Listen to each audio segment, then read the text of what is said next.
Here we can see the creation of the anterior portal through the rotator cuff.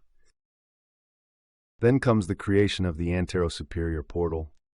Here we can observe the complete insulation of the joint, showing the lesser tuberosity and the footprint of the humeral head.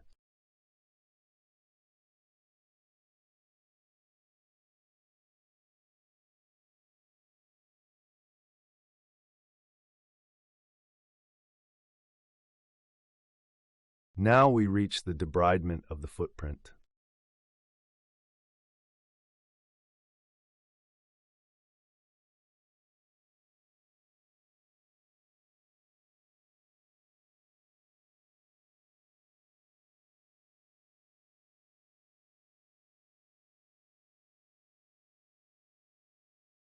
Then there is the debridement of the lesser tuberosity.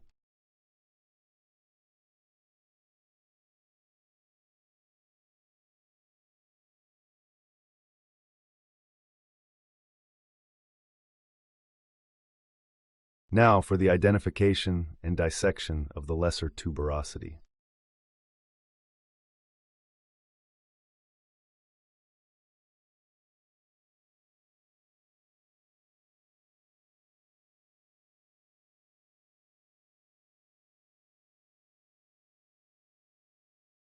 Using the shaver, we complete the dissection and identification of the tuberosity.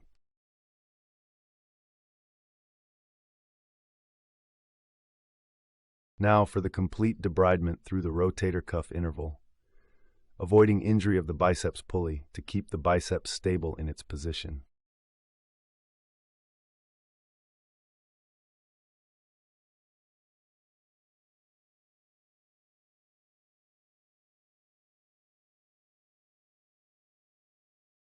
Next is the complete dissection through the subcoracoid space to achieve complete liberation of the bone tuberosity to attend anatomical reduction.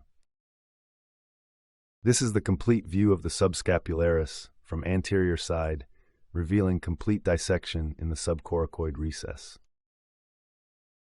The following step is the dissection of the subscapularis tendon from the remaining fibrous tissue using the shaver.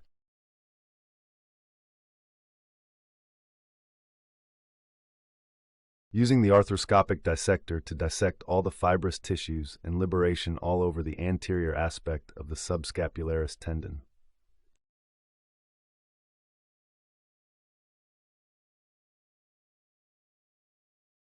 We can observe the insertion of the first anchor, a 5.5 mm biocomposite resorbable anchor from Arthrex, in the inferior part of the footprint.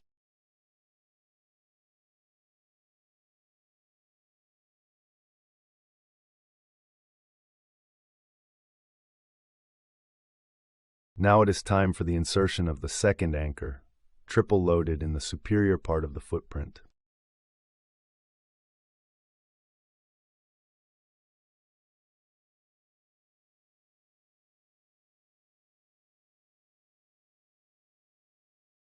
Using the scorpion needle, we pass the stitch through the subscapularis at the junction between the subscapularis and the lesser tuberosity, and tying the knots from inferior to superior side.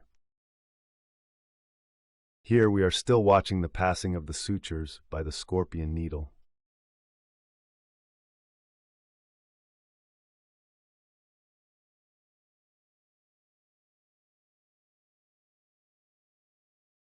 The following is a view showing complete and stable reduction of the lesser tuberosity over the footprint. Lastly, we present an intra-articular view of the center reduction of the subscapularis in its anatomical position, where we can notice the biceps tendon and its groove without any subluxation.